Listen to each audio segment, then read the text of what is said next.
Welcome to FL9 classes 5th class. कैसे हैं आप सब? देखिए बेटा, अब हमारा सेकंड चैप्टर स्टार्ट हो रहा है। चैप्टर का नाम है फसलों के त्यौहार।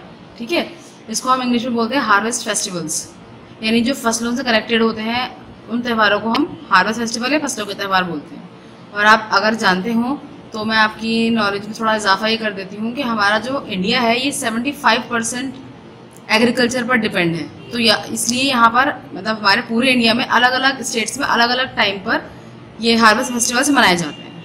ठीक है, तो इसके अंदर इन्होंने कुछ हार्वेस्ट फेस्टिवल्स का जिक्र दे रखा है और उन पर क्या किया जाता है, यानी हाउ टू सेलिब्रेट देम, कैसे उनको मनाया जाता है, ये भी उन्होंने बता रखा है। तो स्टार्ट करते हैं और इसी के अंदर आपको पता चल जाएगा कौन कौन से हार्वेस्ट फेस्टिवल्स हैं। कई सारे तो ऐसे हैं कि हम जानते नहीं हैं, हाँ, लेकिन छुट्टी उसकी होती है तो हमें बस इतना पता होता है। जैसे मकर संक्रांति होती है ना, जैसे बिहू है, पोंगल है, या इसके अलावा ओणम है, लोहरी है। तो ये सब जो त्यौहार हैं ये हार्वेस्ट फेस्टिवल्स कहलाते हैं। ठीक है, लेकिन ये अलग अलग स्टेट्स के हिसाब से मनाए जाते हैं। टाइम आसपास का ही होता है इनके अंदर, लेकिन ये अलग अलग स्टेट्स में मनाए जाते हैं। ठीक है, चलिए देखते स्टार्ट करते हैं जरा। सारा दिन बोरसी के आगे बैठकर हाथ तापते हुए गुजर जाता है। कहाँ तो खिचड़ी के समय धूप में गर्माहट की शुरुआत होनी चाहिए और यहाँ हम सूरज के इंतजार में आस लगाए बैठे हुए हैं।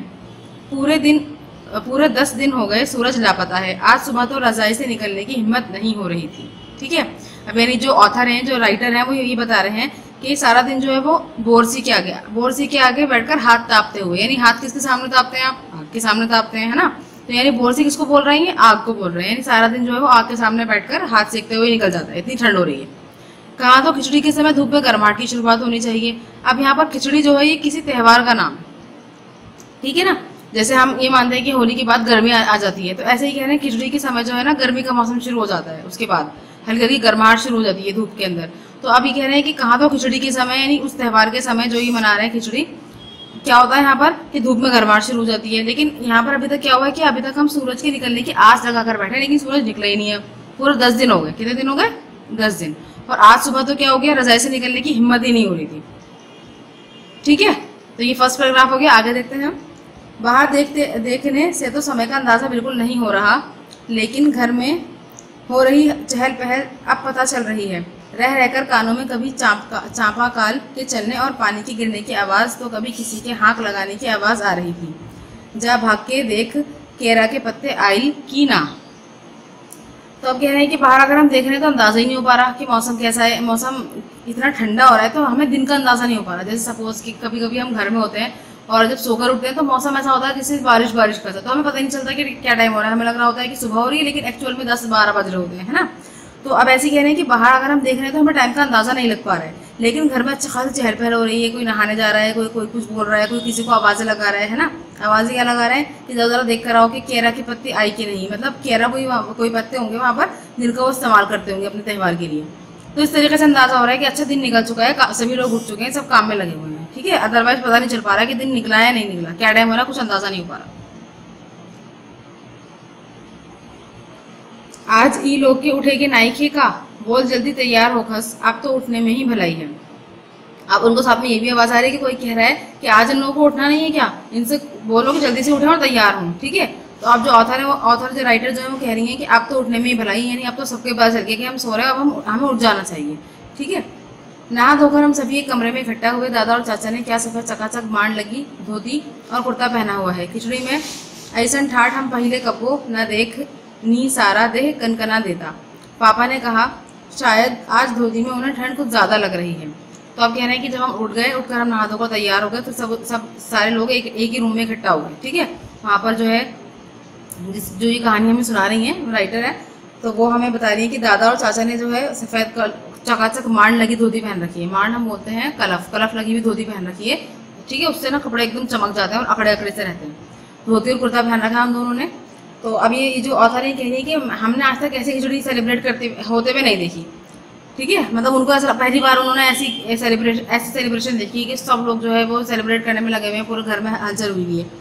और कह रहे हैं कि पापा और चाचा जो है वो क्या कह रहे हैं कि उनको आज धोती में बहुत ठंड लग रही है, क्योंकि अभी उन्होंने ऊपर बताया ना लेक्चर में कि बहुत ठंड है, और फिर धोती तो वैसे भी हल्की सी होती है, तो इनको बहुत ठंड लग रही है धोती के अंदर। सामने मचिया पर खादी की सफ़ेद साड़ी पहने हुए दादी बैठी थी। आज दादी ने अपने बाल धोए हैं, जग सफ़ेद सेमल की रुई जैसे हल्के फुल्के बाल। गौर से देखने पर भी एक काला बाल नजर नहीं आता। बिल्कुल धुली धुली सी लग रही हैं दादी। उनके सामने केले के कुछ पत्ते कतार में रखे हैं, जिस पर तिल, मिठा गुड़, चावल आदि के छोटे छोटे ढेर पड़े हुए हैं। हमें बारी बारी से उन सभी चीज़ों को छूने और प्रणाम करने के लिए कहा गया। जब सबने ऐसा कर लिया तो उन सभी चीज़ों को एक जगह इकट्ठा करके दान दे दिया गया। तो अब बता रहे हैं कि अब वो बता रही हैं कि सामने मचिया पर जो है खादी की सफ़ेद साड़ी पहनकर उनकी दादी बैठी हुई है। मचिया शायद कोई ऐसी जैसे मोढ़ा होता है ना, मतलब ऊंचा स्टूल टाइप कुछ होगा, या शायद चरपाई को ये लोग कहते होंगे अपने लैंग्वेज में। तो कह रहे हैं कि वो बैठी हुई हैं और उन्होंने सफ़ेद कलर की साड़ी पहन रखी है। आज उन्होंने अपने बाल धोए हैं, जो बिल्कुल ऐसे लग रहा है जैसे कि रुई की तरह, क्योंकि उनके बाल बिल्कुल सफ़ेद सफ़ेद हैं। ठीक है, तो कह रहे हैं कि उनके बालों में अगर आप ध्यान से भी देखो तो भी आपको कोई काला बाल नजर नहीं आएगा, इतने सफ़ेद बाल हैं उनके।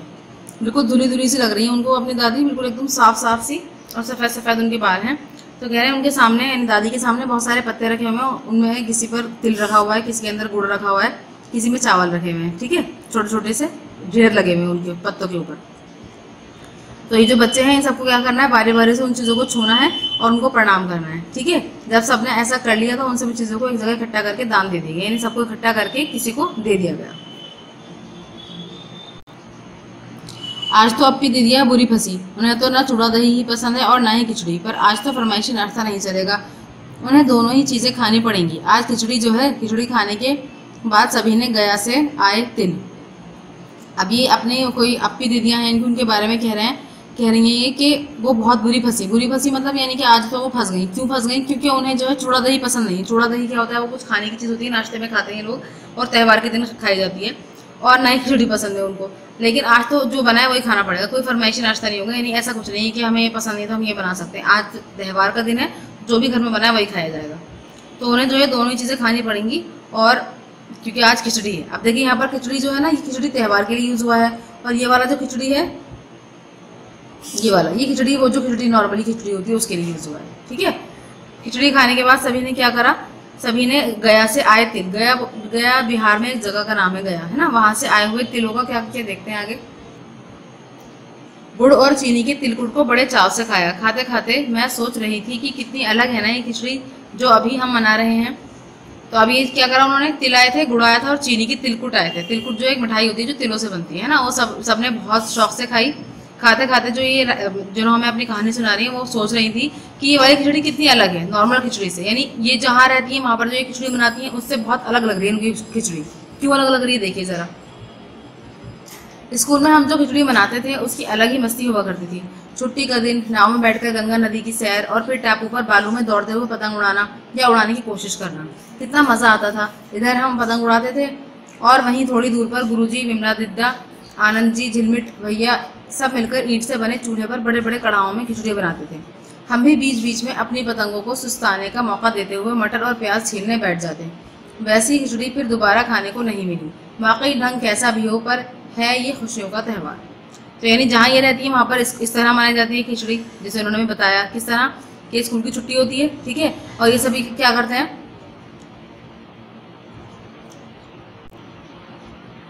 टापू पर चले जाते, टापू बोलते हैं बीच को, है ना, यानी समुद्र के किनारे, वहाँ पर चले जाते हैं। वहाँ पर जाकर के खूब पतंग उड़ाते हैं, पतंग उड़ाने की कोशिश करते हैं, कभी उड़ाते हैं कभी नहीं उड़ा पाते। उनको बहुत मज़ा आता है वहाँ पर। ठीक है, ये लोग पतंग उड़ाते रहते हैं, तो इनके साथ जो लोग जाते हैं, गुरुजी जाते हैं, जो विमला दिद्दा, आनंद जी, झिलमिट, ये सब क्या करते हैं, ये सब मिलकर खिचड़ी बनाते हैं बड़े बड़े कड़ाहों के अंदर, और ईंटों का वो बनाते हैं चूल्हा, उसके ऊपर कढ़ाओ रख करके फिर उसके अंदर खिचड़ी बनाते हैं। तो ये जो बच्चे हैं ये भी मदद करते रहते हैं उनकी। तो ये कह रही है कि चाहे जैसा भी हो, चाहे यहाँ का त्यौहार हम मना रहे हो चाहे हम वहाँ मनाते हो, लेकिन जो भी है ये है एक खुशियों का त्यौहार, यानी इसमें मज़ा आ रहा है, सबको खुशी मिलती है इसके अंदर, सब खुश होते हैं इस त्यौहार के अंदर। जनवरी माह के मध्य में भारत के लगभग सभी प्रांतों में फसलों से जुड़ा कोई ना कोई त्यौहार मनाया जाता है। कोई फसलों के तैयार हो जाने पर खुशी बांटता है, तो कुछ लोग इस उम्मीद में खुश होते हैं कि अब पाला कम होगा, सूरज की गर्मी बढ़ने से खेतों में खड़ी फसल तेजी से बढ़ेगी।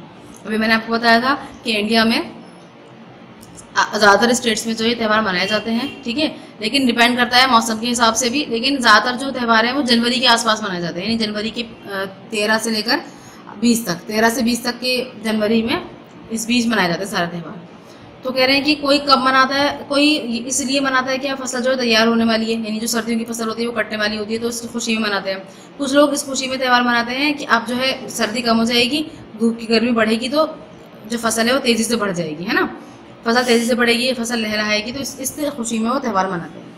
सभी प्रांतों और इलाकों का अपना रंग और अपना ढंग नजर आता है। इस दिन सब लोग अच्छी पैदावार की उम्मीद और फसलों के घर में आने की खुशी का इजहार करते हैं। सभी प्रांतों में यानी जहाँ पर जिस तरीके के लोग रहते हैं उसी तरह उसको सेलिब्रेट करते हैं, वो अपने रंग अपने ढंग के हिसाब से उसको मनाते हैं। ठीक है, सब लोग जो है अच्छी पैदावार की उम्मीद लगाते हैं, यानी इस बार जो फसल होगी वो अच्छी होगी, अच्छी पैदावार होगी उस फसल से। ठीक है, और क्या करते हैं, फसलों के घर आने में खुशी का इजहार करते हैं, यानी जो फसलें कटकर उनके घरों में आती हैं उसमें वो अपनी खुशी का इजहार करते हैं। उत्तर प्रदेश, बिहार, मध्य प्रदेश में मकर संक्रांति या तिल संक्रांत, असम में बिहू, केरल में ओणम, तमिलनाडु में पोंगल, पंजाब में लोहड़ी, झारखंड में सरहुल, गुजरात में पतंग का पर्व सभी खेती और फसलों से जुड़े त्यौहार हैं। इन्हें जनवरी से मध्य अप्रैल तक अलग अलग समय मनाया जाता है। ठीक है, ये मैंने अभी आपको बताया था ना कुछ त्यौहार। तो उत्तर प्रदेश में क्या मनाते हैं, बिहार में, उत्तर प्रदेश में, मध्य प्रदेश में मकर संक्रांति मनाई जाती है, इसी को तिल संक्रांति भी बोलते हैं। यानी इस पर तिलों का अभी बार मैंने पढ़ा भी था कि तिलकुटा भी आया था, है ना, तिल भी दान हुए थे, तो यानी तिलों की मिठाई बनती है इस पर। असम में बिहू मनाया जाता है, केरल में ओणम मनाया जाता है ना, तमिलनाडु में पोंगल मनाते हैं, पंजाब में लोहड़ी मनाते हैं, झारखंड में सरहुल मनाते हैं, गुजरात में पतंग का पर्व कहते हैं इसको, मतलब पतंग उड़ाई जाती है ना, मकर संक्रांति में भी पतंग उड़ाई जाती है। तो ये सभी जो त्यौहार हैं ये फसलों से जुड़े हुए त्यौहार हैं। इन्हें जनवरी से के मध्य से लेकर के अप्रैल के अलग अलग समय तक मनाया जाता है, यानी जनवरी की स्टार्टिंग मतलब बीच में 15 जनवरी के आसपास से लेकर के इसको पूरे अप्रैल तक मनाया जाता है। ठीक है, अलग अलग जनजाति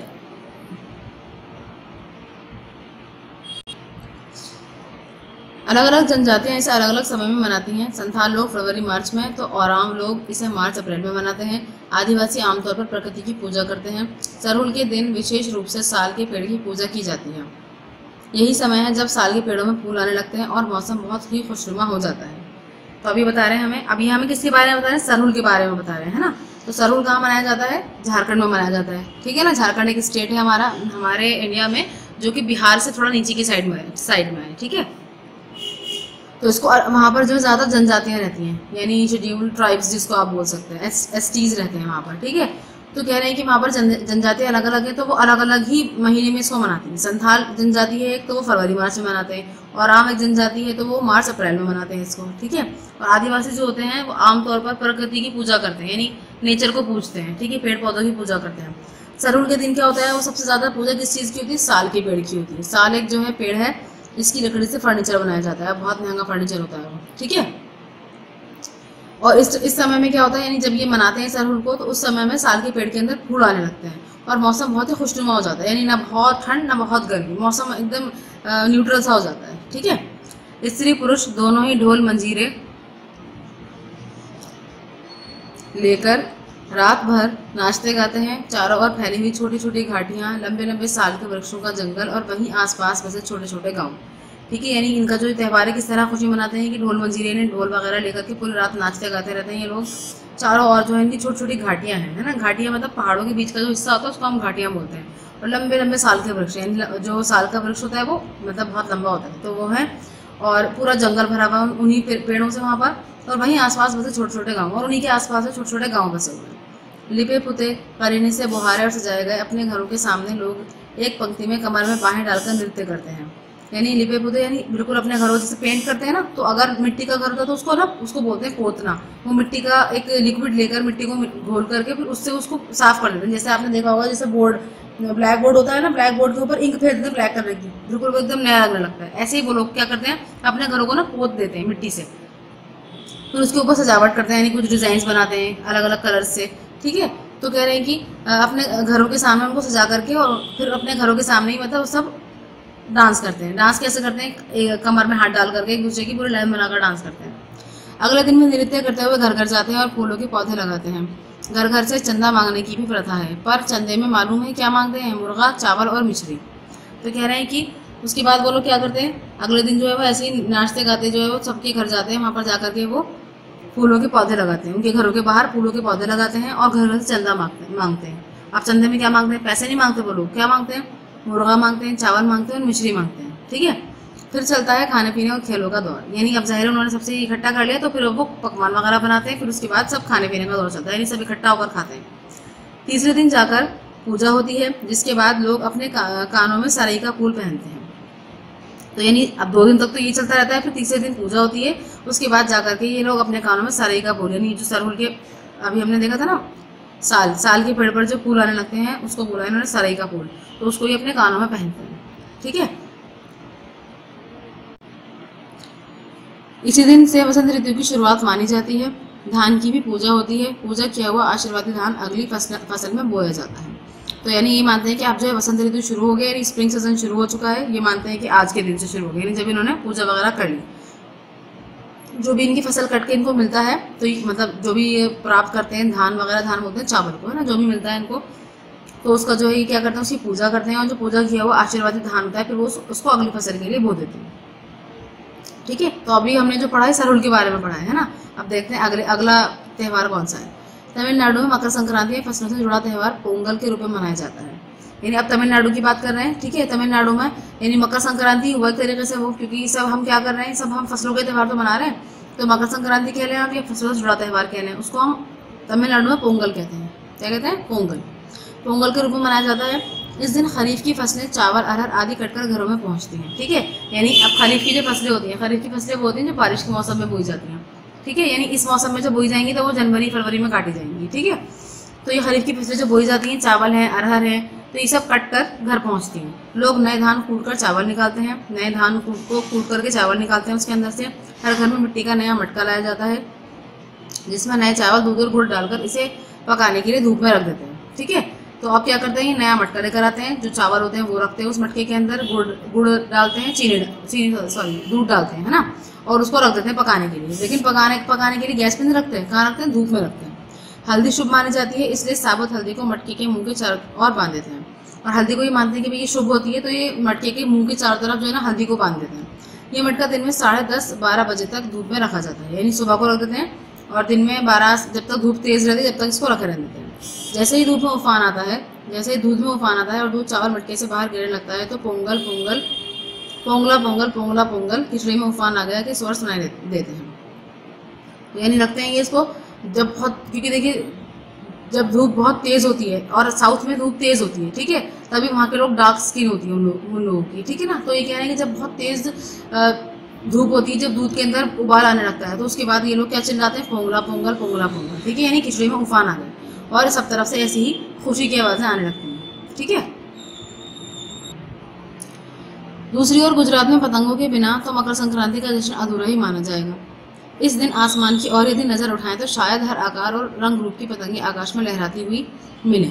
अब यानी अब देखिए, हमने पहले पढ़ लिया किसके बारे में? सरहुल के बारे में, है ना। उसके बाद हमने किसके बारे में पढ़ा? पोंगल के बारे में। अब हम पढ़ रहे हैं किसके बारे में?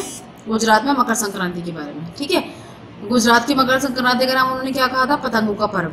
ठीक, तो कह रहे हैं कि अगर हम गुजरात की तरफ देखें, तो गुजरात की बात करें तो वहाँ पर पतंगों के बिना मकर संक्रांति को अधूरा ही माना जाता है। यानी पतंग जो है वो बहुत इंपॉर्टेंट है। जैसे 15 अगस्त पर उड़ाते हैं सब लोग पतंग, है ना, तो ऐसे ये लोग मकर संक्रांति पर भी उड़ाते हैं। तो कह रहे हैं कि अगर इस दिन आप आसमान की ओर देखेंगे तो आपको शायद ही ऐसा लगे कि शायद कि हर टाइप की पतंग आपको वहाँ पर मिल जाएगी। शायद ही कोई ऐसी पतंग हो कि जो सामने आपको नजर ना आए उस वक्त। ठीक है, प्रत्येक गुजराती चाहे वे किसी भी धर्म, जाति या आयु का हो, पतंग उड़ाता है। हजारों लाखों पतंगों से सूर्य भी ढक सा जाता है। तो यानी कह रहे हैं कि जो भी गुजराती लोग हैं, चाहे वो बूढ़े हों, जवान हों, बच्चे हों, सभी लोग पतंग उड़ाते हैं, और पूरा का पूरा आसमान पतंगों से भर जाता है। हजारों लाखों पतंगों से सूरज भी ऐसा लगता है जैसे ढक गया हो। ठीक, कुमाऊं में मकर संक्रांति को घुघुतिया भी कहते हैं। इस दिन आटे और गुड़ को गूंथकर पकवान बनाए जाते हैं। इन पकवानों को तरह तरह के आकार दिए जाते हैं, जैसे डमरू, तलवार, दाड़िम का फूल आदि। पकवान को तलने के बाद एक माला में पिरोया जाता है। माला के बीच में संतरा और गन्ने की गंडेरी पिरोई जाती है। ये काम बच्चे बहुत रुचि और उत्साह के साथ करते हैं। सुबह बच्चों को माला दी जाती है। बहुत ठंड के कारण पक्षी पहाड़ों से चले जाते हैं। उन्हें बुलाने के लिए बच्चे इस माला से पकवान तोड़कर पक्षियों को खिलाते और गाते हैं। ठीक है, तो अब ये बता रहे हैं कुमाऊं के बारे में। देखिए कुमाऊं, यहाँ पर छोटा सा मैप दिख रहा है इंडिया का आपको। यहाँ देखिए डार्क ग्रीन जो पोर्शन है, यहाँ पर है कुमाऊं। ठीक है, ये आप समझिए ये हिमाचल प्रदेश के आसपास है। ठीक है ना, हिमाचल प्रदेश शिमला के आसपास से कोई गाँव है कुमाऊं। देखिए वहाँ तो वैसे भी बहुत ठंड होती है, तो कह रहे हैं गोवा में मकर संक्रांति को क्या बोलते हैं, घुघुतिया बोलते हैं, घुघुतिया। ठीक है, इस दिन वहाँ पर क्या होता है, वहाँ पर आटे और गुड़ के को गूंदकर पकवान बनाए जाते हैं और उन पकवानों को शेप्स दी जाती हैं अलग अलग, जैसे डमरू बना दिया, तलवार बना दी है ना, या दाड़िम का फूल बना दिया, यानी कोई फूल की शेप दे दी, और फिर पकवान को तल देते हैं, उन पकवानों को जो उन्होंने बनाए होते हैं, फिर उसको माला में पिरोते हैं, या उनकी मालाएं बनाते हैं। और माला के बीच के अंदर क्या क्या डालते हैं, संतरा भी डाल देते हैं कभी कभी, और गन्ने की गंडेरी बोलते हैं, गन्ने के छोटे छोटे पीसेस करके ना, आपने देखा भी होगा गर्मियों में मिलते हैं, बर्फ के ऊपर रखकर उसको बेचते हैं ना, तो उसको भी पिरो देते हैं साथ के अंदर। ठीक है ना, साथ साथ उसके अंदर उसको भी पिरो देते हैं। फिर कहते हैं ये काम बच्चे बड़े शौक से करते हैं और उन्हें बड़ा मजा आता है कि वो पहले मालाएं बनाते हैं, फिर उनके बाद मालाओं को लेकर के वो दूर वहाँ निकल जाते हैं पहाड़ों पर। और पहाड़ों, क्योंकि जो ठंड के मौसम में पक्षी वहाँ चले जाते हैं, दूर पहाड़ों पर, ऊंचाई पर चले जाते हैं या फिर और कहीं चले जाते हैं, तो फिर उनको पहाड़ों पर जाकर बुलाया जाता है ना। और उनको बुलाने के लिए बच्चे माला से पकवान तोड़ तोड़ कर उनको उड़ाते रहते हैं और पक्षियों को खिलाते रहते हैं, है ना। और पोएम भी गाते हैं। कौन सी पोएम गाते हैं?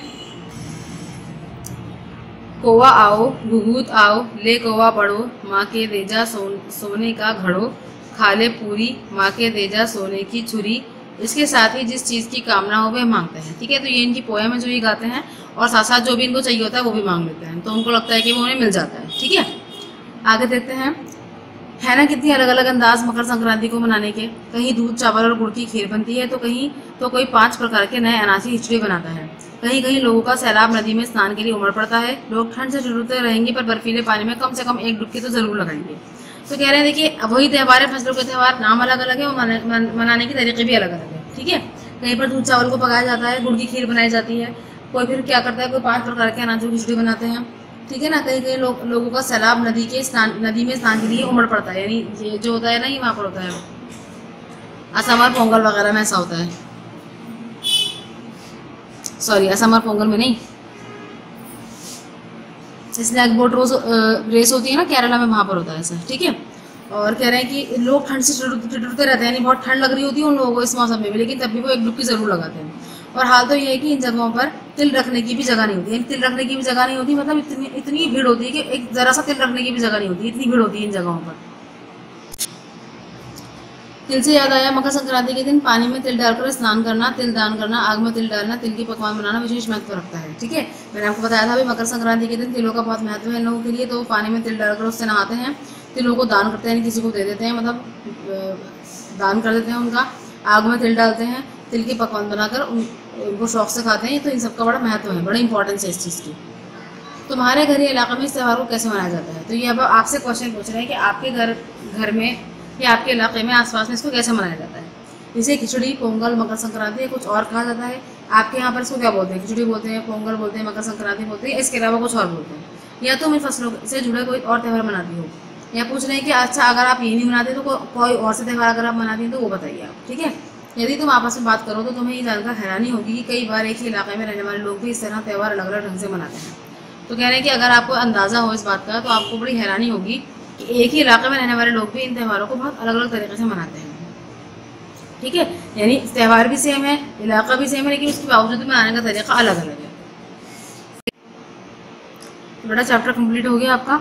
आई होप आपको समझ आ गया होगा। अब इसका काम देख लेते हैं, क्या काम करना है इसके अंदर। ठीक है, सबसे पहली हेडिंग है मौसम का अंदाज। ठीक है, इसमें क्या है, तो फर्स्ट क्वेश्चन है, खिचड़ी में आइसन जाड़ा हम पहले कब्बो ना देखिनी।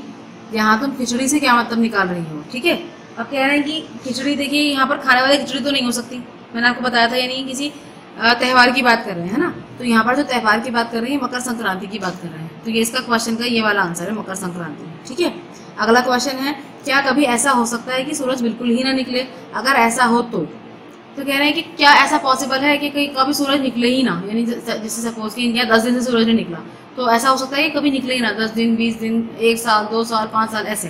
तो कह रहे हैं अगर ऐसा हो तो क्या हो। तो देखिए, अगर ऐसा होगा तो क्या हो जाएगा, चारों तरफ अंधेरा हो जाएगा। ठीक है, धीरे धीरे ठंड बढ़ने लगेगी, खेती बाड़ी भी नहीं हो पाएगी, क्योंकि बिना सूरज के तो खेती बाड़ी हो नहीं सकती। फिर धीरे धीरे खाने की कमी हो जाएगी, क्योंकि जब खेती बाड़ी नहीं होगी तो लोग खाएंगे क्या, है ना। और बहुत सी बीमारियां भी फैल सकती हैं, और जब जितना मौसम गीला गीला रहेगा, ठंड का मौसम रहेगा, उतनी ही बीमारियां फैलेंगी, तो उतना ही नुकसान होगा इस चीज़ से। ठीक है, अगला देखिए, अपने साथियों के साथ बातचीत करके लिखो। यानी अब ये आपको जो क्वेश्चन लिखना था तो वो अपने साथी के साथ बातचीत करके लिखना था, वो मैंने आपको बता दिया। ठीक है, फिलहाल पॉसिबल नहीं है ना बातचीत करना साथियों से, स्कूल बंद है इसलिए। थर्ड है, बाहर देखने से समय का अंदाज़ा क्यों नहीं हो पा रहा था। जिनके पास घड़ी नहीं होती वे समय का अनुमान किस तरह से लगाते हैं? तो कह रहे हैं कि बाहर देखने समय का अंदाजा क्यों नहीं हो पा रहा था? मैंने आपको बताया था बहुत ठंड हो रही है तो अंदाजा नहीं लगा पा रहे हैं, है ना। देखिए इसका क्या आंसर है। अधिक सर्दी और सूरज के ना निकलने के कारण समय का अंदाजा नहीं हो पा रहा था। ठीक है, तो ये इसका फर्स्ट क्वेश्चन का आंसर हो गया, यानी थर्ड का फर्स्ट पार्ट हो गया। उसके बाद सेकंड पार्ट देखिए, जिनके पास घड़ी नहीं होती वे समय का अनुमान सूरज व चांद को देखकर लगाते हैं। ठीक है, तो ये लोग क्या करते हैं, देखते हैं कि सूरज बिल्कुल सर पर है तो यानी दिन के 12 बज रहे होंगे, फिर धीरे धीरे ये अंदाजा लगाते हैं कि जब परछाई घट रही है बढ़ रही है तो उससे ये अंदाजा लगा लेते हैं वक्त का। और चांद को देख करके ये महीनों की तारीखों का अंदाजा लगाते हैं कि अगर पूरा चांद है तो 14-15 तारीख चल रही होगी, फिर चांद घटने लगा है तो यानी अब तारीखें बढ़ने लगी है, महीना खत्म होने की तरफ जा रहा है ना। फिर जब नया चांद निकलता है तो यानी तारीखें शुरुआती चल रही है। जैसे जब ईद का चांद निकलता है तो कितना बारीक सा होता है बिल्कुल, है ना। फिर जब वही आधे महीने में पहुंच जाता है तो फिर वही पूरा चांद जाता है, जिसको हम बोलते हैं 14वीं का चांद, है ना। तो इस तरीके से अंदाजा लगा लेते हैं। उसके बाद अगली हेडिंग है तुम्हारी जुबान।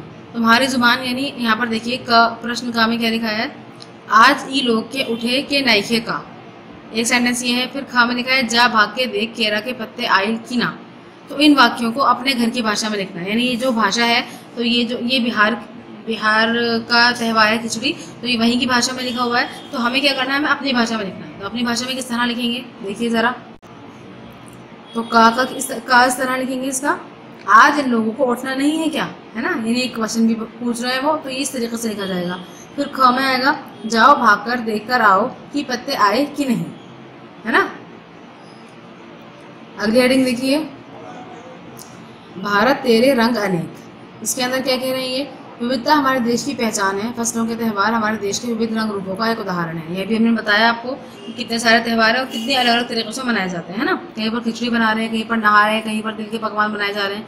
तो कह रहे हैं कि भारत में यही विविधता जो है ना, ये हमारी पहचान है। भारत के अंदर बहुत सारे धर्मों के, बहुत सारी जातियों के, बहुत सारे अलग अलग सभ्यताओं के लोग रहते हैं। ठीक है, तो अब ये कह रहे हैं कि यही जो है हमारी पहचान है, इसी वजह से भारत पहचाना जाता है। नीचे विविधता के कुछ और उदाहरण दिए गए हैं। 5-5 बच्चों का समूह एक उदाहरण लें और उस पर जानकारी इकट्ठी करें। जानकारी चित्र, फोटोग्राफ, कहानी, कविता, सूचना परक सामग्री के रूप में हो सकती है। हर समूह जानकारी को कक्षा में प्रस्तुत करें। अब देखिए कह रहे हैं कि आपको क्या करना है, इसके ऊपर पिक्चर्स कलेक्ट करनी है ना, या ये तो जैसे चित्र मिल जाए आपको न्यूज़पेपर में से मिल जाए या फिर चार्ट पेपर में से मिल जाए, ऐसे भी कलेक्ट कर सकते हैं आपने, तो आप खुद फोटो भी खींच सकते हैं। ठीक, तो ये आपको इस तरीके से इकट्ठी करनी जानकारी और उसको अपनी कॉपी में लिखना है। जैसे भाषा, तो भाषा के बारे में बताना है आपको, कौन कौन सी भाषाएं हैं, तो उसके बारे में आपको कम से कम 5 एग्जाम्पल्स देने हैं, है ना। भोजन, 5 भोजन के एग्जाम्पल्स देने हैं, तो ये भी 5 हो जाएंगे। कपड़े, 5 कपड़ों के एग्जाम्पल देने हैं, डिफरेंट टाइप्स ऑफ क्लोथ्स के लगाने हैं आपको, है ना। लोक कला के अलग अलग जगहों पर कौन कौन सी कलाकृति की जाती है। नया वर्ष कैसे कैसे मनाते हैं, जैसे जो हमारे यहाँ पर जो नया वर्ष होता है ना, अलग अलग हिसाब से होता है। जैसे एक तो ये है कि सबका क्रिश्चियंस वाला जो होता है वो हैप्पी न्यू ईयर, जिसको सब आप 1 जनवरी को मानते हैं। ठीक है, ऐसे ही पारसीज का अलग होता है, जमशेद नवरोज़ माना जाता है उनका। ऐसे मुस्लिम्स का अलग होता है, मुहर्रम की स्टार्टिंग से मानते हैं। ऐसे हिंदूज़ का अलग होता है, तो सबके अलग अलग होते हैं, है ना। ऐसे लोक संगीत यानी वहाँ का बिल्कुल बुनियादी संगीत कौन सा है, कौन से, जैसे राजस्थान के अंदर है ना, राजस्थान का लोक संगीत अलग है। ऐसे ही बिहार का लोक संगीत अलग है, वहाँ की कलाएँ अलग है। ठीक है ना, तो ये आपको इकट्ठी करनी जानकारी और इसको करना है खुद, ये काम आप खुद करेंगे। सेकंड क्वेश्चन में देखिए, तुम्हें कौन सा त्यौहार सबसे अच्छा लगता है और क्यों। इस दिन तुम्हारी दिनचर्या क्या रहती है। तो कह रहे हैं कि आप जो भी त्यौहार मनाते हैं उसमें सबसे फेवरेट आपका कौन सा है, मतलब जो भी आपका फेवरेट है, चाहे ईद है, बकरा ईद है, जो भी कुछ आप मनाते हैं उसके हिसाब से आपको लिखना है। ठीक है, और आपको ये भी बताना है कि आप सुबह से लेकर शाम तक उस दिन करते क्या है ना। मैं देखिए जैसे सुबह आप उठते हैं, नहाते हैं, है ना, नमाज पढ़ने के लिए जाते हैं, फिर उसके बाद आकर शीर खाते हैं, ये शीर खाकर जाते हैं, है ना। या फिर उसके बाद फिर आप खिलौना खरीदते हैं, दोस्तों से गले मिलते हैं, ईदी मिलती है आपको, ये सारे काम आप लिखेंगे उसके अंदर। ठीक है, तो ये दोनों क्वेश्चंस आपको फर्स्ट एंड सेकंड आपको घर से करना है, होमवर्क है आपका, यानी खुद करना है आपको, बाकी मैं आपको करवा रही हूँ। अगली हेडिंग है अन्न के बारे में। अन्न के बारे में फर्स्ट है क है, फसल के त्यौहार पर तिल का बहुत महत्व होता है। तिल का किन किन रूपों में इस्तेमाल किया जाता है पता करो। अभी मैंने आपको बताया था कि जो भी फसलों का त्यौहार है, यानी मकर संक्रांति वगैरह है, उसमें तिल का बहुत इस्तेमाल करते हैं लोग, उसके पानी से नहाते हैं, उसको दान करते हैं, उसकी मिठाइयाँ खाते हैं, है ना। तो कह रहे हैं कि और तिल कहाँ कहाँ पर इस्तेमाल होता है, यानी इसके अलावा और कहाँ कहाँ पर इस्तेमाल होता है। तो देखिए ज़रा कहाँ कहाँ इस्तेमाल होता है। तिल के विभिन्न प्रकार के पकवान तथा मिष्ठान बनाए जाते हैं, इससे तेल भी बनता है, साथ ही इसे दान आदि में भी प्रयोग किया जाता है। तो उन्होंने क्या बताया है कि तिल के क्या होता है, तिल से विभिन्न प्रकार के पकवान बनाए जाते हैं और मिठाई वगैरह बनाई जाती है। ठीक है, इससे तेल भी बनाया जाता है और साथ ही साथ दान में भी प्रयोग किया जाता है। अब देखिए प्रश्न खा में कह रहे हैं कि क्या तुम जानती हो कि तिल से तेल बनता है? ठीक है, तिल का तेल होता है और किन चीज़ों से तेल बनता है और कैसे। अब ये पूछ रहे हैं कि तिल का तेल तो बनता है, ठीक है, नहीं हमें बता दिया उन्होंने। मैं पूछ रहा हूँ और किन किन चीज़ों से तेल बनता है और ये भी पूछ रहे हैं कैसे बनता है। ठीक है ना, आगे ये लिखा है हो सके तो तेल की दुकान से जाकर पूछो। तो ये वाला आप काट दीजिए, भी आप बाहर मत निकलिए ज़्यादा, है ना, बस आप ये यहाँ तक लिखिएगा क्वेश्चन। देखिए इसका आंसर क्या है। तिल के अतिरिक्त नारियल, सरसों, आंवला, मूंगफली, बादाम तथा फूलों से तेल बनता है। ठीक है, अब ये तेल मैंने नीचे लिख दिया ना, मैं भूल गई थी लिखना। ये तेल मशीनों के द्वारा बनाया जाता है। तिल के अतिरिक्त तिल के अलावा नारियल का तेल बनता है, सरसों का तेल बनता है, आंवला का बनता है, मूंगफली का बनता है और बादाम का बनता है। ठीक है, और फूलों से भी तेल निकाला जाता है। जैसे आपने सुना होगा जैस्मिन ऑयल जो सर में लगाते हैं ना, तो जैस्मिन ऑयल जैस्मिन फ्लावर जो होता है तो उससे भी तेल बनता है। फिर कह रहे हैं तेल कैसे बनता है, मशीनों से निकाला जाता है, मशीनों द्वारा बनाया जाता है। वैसे तो बहुत लंबा प्रोसेस है इसका, लेकिन अभी आप यही लिख लीजिए इसका आंसर। छोटा सा ही आंसर हो जाएगा क्योंकि ऊपर से भी आंसर आ रहे हैं हमारे बहुत सारे हैं, तो ये इतना ही लिख लीजिए इसको आप। ठीक है, आगे देखते हैं किसान और चीज़ों का सफ़र। ये अगली हेडिंग है हमारी। किसान और खेती बहुत से लोगों की जानी पहचानी दुनिया का हिस्सा नहीं है। विशेष रूप से शहर के ज़्यादातर लोगों को ये एहसास नहीं है कि हमारी ज़िंदगी किस हद तक इनसे जुड़ी हुई है। देश के कई हिस्सों में आज किसानों को जिंदा रहने के लिए बहुत मेहनत और संघर्ष करना पड़ रहा है। अगर ये जानने की कोशिश करें कि हम दिन भर जो चीज़ें खाते हैं वह कहाँ से आती हैं, तो किसानों की हमारी ज़िंदगी में भूमिका को हम समझ पाएंगे। ठीक है, अब देखिए बहुत सारी चीज़ें मतलब हम अपनी लाइफ में इतनी सारी चीज़ें खाते हैं, ज़्यादातर चीज़ें जो है वो कहाँ है, खेती बाड़ी से जुड़ी हुई हैं। जैसे सपोज तो भाई सुबह आपने क्या खाया, ब्रेड खाया है ना, तो आप ब्रेड आप सोच रहे हैं ब्रेड कहाँ से आया। ब्रेड जो है गेहूं की बनती है या फिर मैदा की बनती है, और मैदा और गेहूं जो है वो फसल से उगाए जाते हैं, यानी खेतों में उगाए जाते हैं। तो यानी वो चीज़ भी कहाँ पर डिपेंड कर रही है, वो भी हमारे खेतों पर जा रही है कहीं ना कहीं, है ना। तो इसके अलावा अगर हम फैन खा रहे हैं, पापड़ खा रहे हैं, अगर हम एग्स खा रहे हैं, तो अब आप सोचेंगे एग्स तो नहीं उग सकते, तो एग्स हम खा रहे हैं किसके थ्रू, मुर्गी के थ्रू, यानी मुर्गी जो अंडे दे रही है वो हम खा रहे हैं। लेकिन मुर्गी कैसे जीवित है, वो भी तो अनाज खाकर ही जिंदा है ना। तो यानी हम कहीं ना कहीं कनेक्ट करते हैं पूरी, कहीं ना हमारी जो बेस है, जो रूट्स हैं, वो जाकर मिलती है खेती बाड़ी से। हमें पालूंगी नहीं क्योंकि हमें तो बिल्कुल दुकान से इजीली सामान अवेलेबल है, तो इसलिए कोई प्रॉब्लम ही नहीं मिलती, हमें प्रॉब्लम लगती नहीं है कि कोई मुश्किल होगी, कोई परेशानी होगी। लेकिन जो लोग वाकई इस चीज़ से जुड़े हुए हैं वो जानते हैं कितनी परेशानी, कितनी मुश्किल के साथ इसको उगाया जाता है, फिर उनको स्टोर करते हैं, फिर उनको बेचा भी जाता है। ठीक है, तो अभी इन्होंने हमें 3 एग्जाम्पल्स दिए यहाँ पर, आलू की पकौड़ी, बर्फी और आइसक्रीम। इन 3 चीज़ों के बारे में नीचे दिए गए बिंदुओं को ध्यान में रखते हुए जानकारी इकट्ठी करो और मेरी कहानी के रूप में इसे लिखो। ठीक है, आप क्या कह रहे हैं, ये आलू की पकौड़ी, बर्फी और आइसक्रीम किन चीज़ों से बनती है, तो आलू की पकौड़ी बेसन से, आलू से बनती है ना, बर्फी खोए से बनती है, आइसक्रीम दूध से बनती है, चीनी से बनती है ना। तो इस तरीके से ये आपको इसके आंसर्स देने हैं। देखिए मैं बताती हूँ किस तरह करना है आपको। आलू की पकौड़ी आलू और बेसन से बनती है, बर्फी खोए से बनती है और आइसक्रीम दूध और बर्फ से बनती है। ठीक है, तो ये सब किन किन चीज़ों से बनती है पता चल गया आपको, है ना। अब हमें अगला क्वेश्चन देखना है, क्या है, कह रहे हैं इन चीज़ों का जन्म कहाँ होता है ना। तो ये इसका आंसर है, इन चीज़ों का जन्म किसानों के खेतों में होता है। यानी हमें बेसन भी वहीं से मिल रहा है, आलू भी वहीं से मिल रहे हैं, है ना। आइसक्रीम बनाने के लिए दूध और बर्फ़, अब देखिए दूध और बर्फ़ तो वैसे हमें गाय वगैरह या भैंस वगैरह देती है ना, लेकिन गाय और भैंस क्या खाती हैं, अनाज ही तो खाती हैं, चारा ही तो खाती हैं, चारा तो हमें किसाने देंगे ना खेतों से अपने, तो इसलिए हम इनडायरेक्टली उस पर डिपेंड करते हैं। अगला क्वेश्चन है, हम तक पहुँचने का उनका सफ़र क्या है। हम तक ये चीज़ें किसानों के बाद व्यापारियों के माध्यम से पहुँचती हैं। ठीक है, तो अभी कह रहे हैं कि हम तक ये चीज़ें किसानों के बाद व्यापारियों के माध्यम से पहुँचते हैं, नहीं पहले किसान इसको उगाते हैं, फिर व्यापारी जो है खरीदते हैं, फिर वो हमारे पास यहाँ पर पहुँच जाते हैं। अगला क्वेश्चन कह रहे हैं किन किन हाथों से होकर हम तक पहुँचती हैं, तो उसका आंसर है ये चीज़ें हम तक किसानों, व्यापारी तो दुकानदारों के हाथों से होकर पहुँचती हैं। यानी किसानों के पास से होकर फिर व्यापारी, फिर दुकानदार, फिर हमारे पास आती है। ठीक है ना। अगला क्वेश्चन कह रहे हैं ये, इस पूरे सफ़र में किन लोगों को कितनी मेहनत लगती है, तो अब इसका आंसर है इस पूरे सफ़र में किसान, व्यापारियों, दुकानदारों आदि की मेहनत लगती है, सभी की मेहनत लगती है ना, परंतु सर्वाधिक मेहनत किसान की लगती है, सबसे ज़्यादा मेहनत जो करनी पड़ती है वो किसानों को करनी पड़ती है। ठीक है, अगला देखते हैं, इन लोगों में से किसको कितना मुनाफा मिलता है। इन लोगों में से किसानों को बहुत कम तथा व्यापारियों को इनसे कुछ ज़्यादा मुनाफा मिलता है। ठीक है, तो ये आपके, अब इसको किस तरह लिखेंगे, पहले क्वेश्चन लिखिएगा, फिर ये वाला आंसर लिखिएगा, फिर क्वेश्चन, फिर आंसर, इस तरीके से करना है। इसके बाद अगली हेडिंग है आपकी, खास पकवान। गया शहर तिलकुट के लिए भी प्रसिद्ध है। हमारे देश में छोटी बड़ी ऐसी कई जगह हैं जो अपने खास पकवान के लिए मशहूर हैं। अपने परिवार के लोगों से पता करके उनके बारे में बताओ। ठीक है, यानी गया गया यानी मैंने आपको बताया था गया बिहार में एक जगह का नाम है, तो वहाँ पर वो किस चीज़ के लिए मशहूर, तिलकुट के लिए। ये तिलों से बनी हुई एक मिठाई होती है। तो अभी कह रहे हैं कि हमारे देश में मथुरा पेड़े के लिए, आगरा पेठे के लिए, हरियाणा घेवर के लिए और पंजाब सरसों के साग और मक्की की रोटी के लिए मशहूर है। ठीक है, यानी जिस तरह गया मशहूर है अपने तिलकुट के लिए, इस तरह ये जगह भी मशहूर है अपने अपने अलग अलग खानों के लिए। ऐसे और बहुत सारी जगह हैं, अगर आपको पता हो तो आप अपने पास से भी लिख सकते हैं। अगला क्वेश्चन देखिए, पिछले 2 वर्षों में तुमने काम वाले शब्दों के बारे में जाना। इन शब्दों को क्रिया भी कहते हैं, यानी जो भी काम हम करते हैं है ना, तो उसको हम क्रिया बोलते हैं, जैसे पढ़ना, लिखना, उठना, बैठना, आना जाना, इस तरह से, यानी लास्ट में जिनके ना आ रहा होता है। ठीक है, क्योंकि क्रिया का संबंध कोई काम करने से है। नीचे खिचड़ी बनाने की विधि दी गई है, इसमें बीच बीच में कुछ क्रियाएं छूट गई हैं, उचित क्रियाओं का प्रयोग करते हुए इसे पूरा करो। अब यहाँ पर देखिए इन्होंने ना हमें हिंट्स दे रखे हैं और आगे ब्लैंक्स दे रखे हैं। क्या क्या हिंट्स हैं? छोंकना, पीसना, पकाना, धोना, परोसना, भूनना, ये अलग अलग है ना वर्ड्स हैं ये। आप देखिए सब में नाना आ रहा है ना लास्ट में, इट मीन्स कि ये सब क्या है, क्रिया है। तो अब हमें क्या करना है, खिचड़ी बनानी है इनकी मदद से। तो देखिए यहाँ पर सबसे पहले क्या है, हम बना रहे हैं बंगाली खिचड़ी। खिचड़ी बोलते हैं उसको बंगाली लैंग्वेज में, वैसे हम लोग खिचड़ी बोलते हैं इसको, है ना। ये 5 व्यक्तियों के लिए बनानी है इनको। यहाँ पर उन्होंने सारा मटेरियल लिख दिया, अदरक, लहसुन, इलायची के दाने, दालचीनी, सब लिख दिया। इनकी क्वांटिटी भी लिख दी यहाँ पर, कितनी कितनी चाहिए। बाकी इंग्रेडिएंट्स ये रहे आपके। ठीक है, आप बनाने की कोशिश करिएगा, बन पाती है नहीं बन पाती है आपसे। उसके बाद देखिए ये है आपका प्रोसेस यानी विधि। तो आप क्या करेंगे, इलायची, दालचीनी और लौंग में थोड़ा थोड़ा पानी 1 छोटा चम्मच डालते हुए पीस लो। अब यहाँ पर हम पीसना नहीं लिखेंगे, हम इसको चेंज कर लेंगे सेंटेंस के हिसाब से। पीस लो। अदरक और लहसुन को इकट्ठा पीसकर पेस्ट बनाओ। दाल को कढ़ाई में डालो और मध्यम आंच पर सुनहरी भूरी होने तक भून लो, है ना। भूनना नहीं लिखना आपको, भून लो।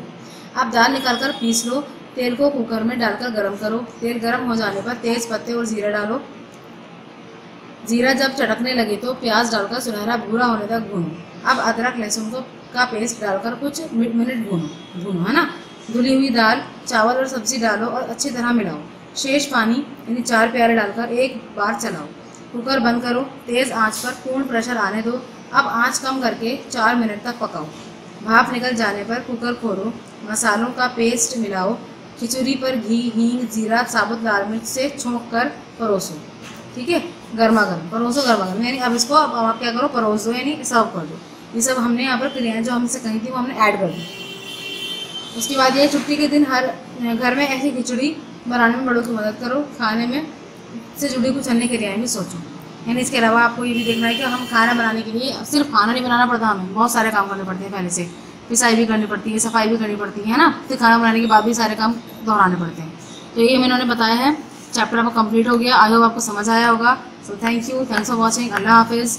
और हाँ, एक बात और, जो काम बुक का है वो बुक में करिएगा, यानी ब्लैंक्स वगैरह जो हैं, बाकी सारा काम कॉपी में करना है, लेकिन ध्यान से करिएगा।